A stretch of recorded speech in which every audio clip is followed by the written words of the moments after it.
Welcome, specimen. Today is Sunday. We are having one of our no camera videos today because I was supposed to make the video, then I fell asleep, and then I woke up again, and right now I look like a Jackson Pollock painting, so I'm gonna make do without the camera for today.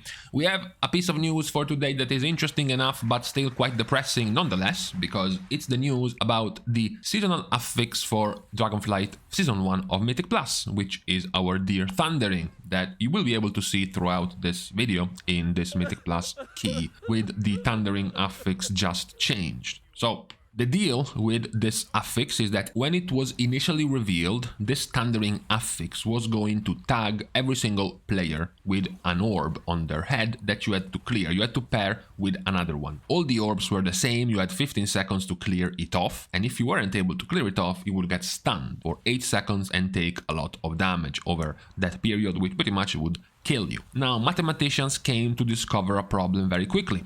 There are 5 players, and you can only make 2 pairs with 4 people, meaning one guy will be left out, meaning that one guy will get stunned and die every time. So Blizzard had a genius idea. They said, okay, why don't we just remove one player and only make Thundering affect 4? This way, we are guaranteed to have 2 pairs of players every time, there are not going to be any Thunderings left out, and this is going to work. While they were thinking about this, they also considered the complaint of the player base about the lack of a kiss in this so-called definition of a kiss curse affix, an affix where you get to do something damaging, something that slows you down, something that takes time, but in return you get a buff. This was a very successful type of affix which Blizzard brought on and continued throughout the entirety of Shadowlands. If you think about it, Prideful, and then Tormented, and then Encrypted, they all have a kiss portion. They all have a buff portion to the affix. So they said, okay, we are not making 5 players get it, we're only making 4. We're also changing the colors. One is going to be bright white, one is going to be more bluish, and now you have to pair the opposites together. So it's not just match with whoever you want, you have to match with the proper opposite color, but also you gain a buff. While this mark is active on your head for 15 seconds, you are doing 15% more damage and you are healing for 15% more. This iteration, which lasted for this last week, still caused some problems for the players. Problem number 1, yes, sure, now we no longer have the extra guy being left out with its own mark, with nobody to clear it with. However, what happens when, for example, players die? What happens when you have to rest and when you have to come back and run back all the way to where you were continuing the progress of the key? This effect happened every 60 seconds and then every 75 seconds. So what happens if you have one player running back, the affix procs, and this guy who is at the entrance of the key gets a mark on his head? Well, he has nobody to clear it with, it's way too far away from the rest of the group, and he is going to die. So Blizzard came on with the 3rd iteration of this affix. They are going back, first of all, they are going back to having 5 people instead of 4. Now, this then brings back the problem of having one guy left out. So Blizzard has thought of a countermeasure. If a player with Mark of Wind, which is the white orb you get on your head, or if a player with Mark of Lightning, which is the bluish orb you get on your head, is within 100 yards of an opposite mark, a primal overload occurs, stunning marked players and inflicting nature damage over 4 seconds. So first of all, now the stun and the dot is 4 seconds long instead of 8 seconds long, so it's much shorter, but more importantly, it now has a 100-yard range. This is supposed to prevent the issue of players running back, players being left behind, etc, etc, or for example a healer staying behind to rest a dead player and he gets the mark, right?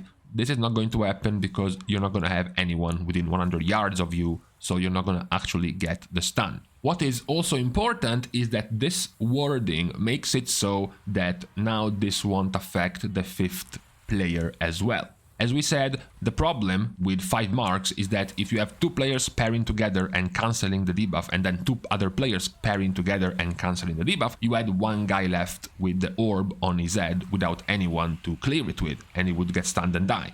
So this wording of the new debuff saying that if a player with a mark is within 100 yards of you, you will get stunned. But if you are the only player left, if you are the only one with the mark left and there is nobody else with a mark within 100 yards of you, then the mark on your head will do nothing, will simply disappear.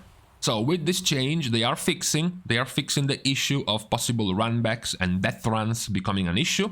With this change, they are also making it so that every player in the party will get to participate in the affix. Another complaint, another possible problem of the previous version of this affix is that because it was only hitting 4 players instead of 5, it was always hitting DPS players, and then 50% of the time the 4th one was going on the tank, and then 50% of the time it was going on the healer. So this meant that for tanks and healers, this was basically a 50% of an affix. They would only have to deal or benefit from this affix for 50% of the time. Instead now, moving back to having it hit 5 players is going to make them all part of the affix.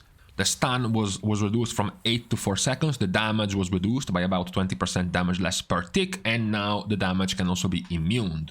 Just in case, as a last resort, for example, you get the mark and someone dies. I guess we will enter a situation in Mythic Plus where good groups will try to maximize it to its fullest, because don't forget, there is also the 15% damage buff for 15 seconds that you get during the duration of this orb on your head. So you don't want to clear it immediately. You don't want to clear it after 2 or 3 seconds. You want to ideally wait 10 seconds, 12 seconds, 13 seconds and try to keep it for as long as possible, to keep the damage buff for as long as possible. No doubt there is going to be some griefing happening in pugs. No doubt there are going to be players killing themselves because they wanted to keep this buff for as long as possible. But that's exactly what the best and the better groups will have to do. Try to manage this buff on your head without panicking, without clearing it quickly, and try to keep it for the longest time, to keep this buff up for the longest time. The one player off, the one player who will not need to pair with someone else, because there are going to be 5 players with the mark now instead of 4, will likely be the designated strongest DPS. If you were to imagine this example in current season of Shadowlands, if you had a Destruction Warlock with a Fury Warrior and an Unholy Death Knight, then as the key was starting, everyone would know that if there are 3 marks of the same color and one of them will have to stay on its own and not clear it ever, then that person would be the Destruction Warlock, since it's the one that does the most damage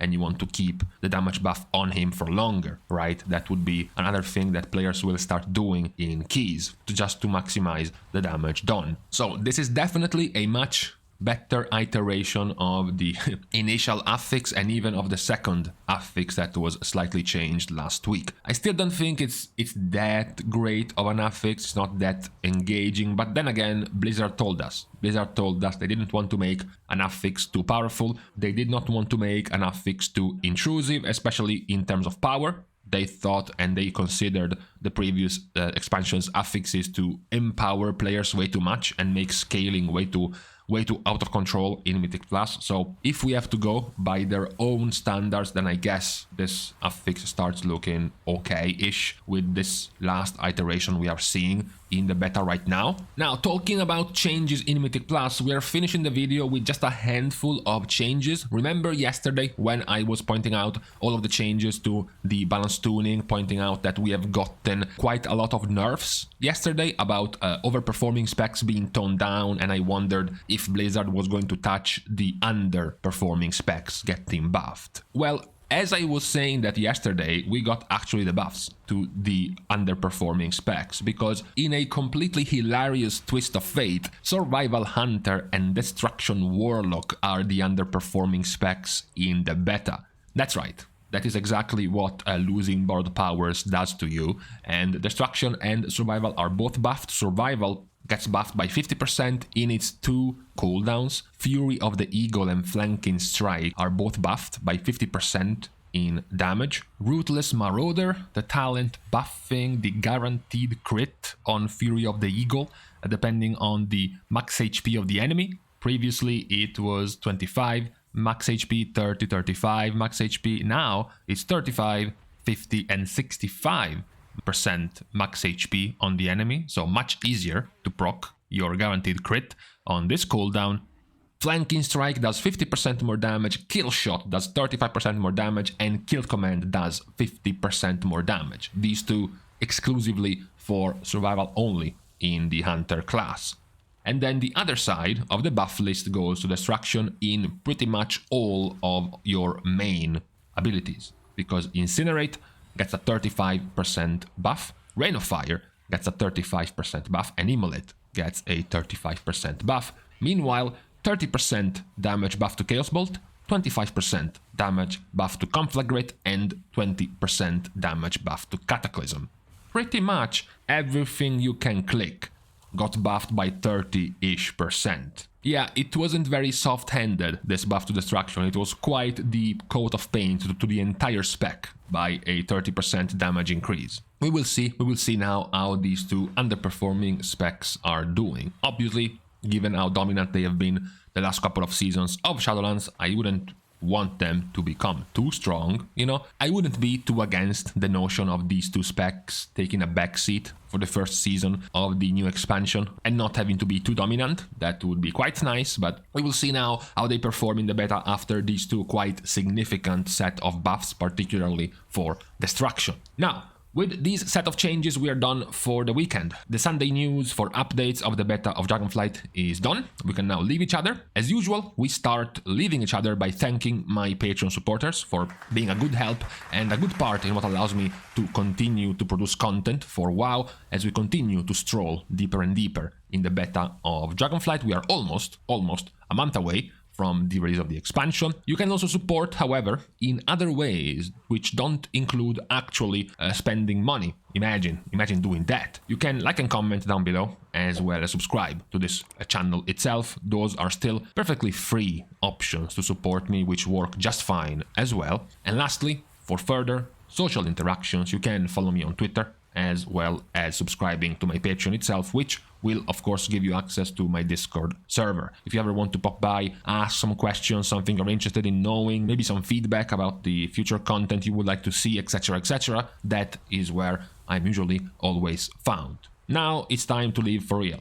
Thank you guys again for watching. See you guys soon, and in the meantime, I still don't like it, by the way. It's still night, I still have short sleeves. That's not how November is supposed to go. So October, you have about a week left to start getting cold so I can enter November like I'm supposed to.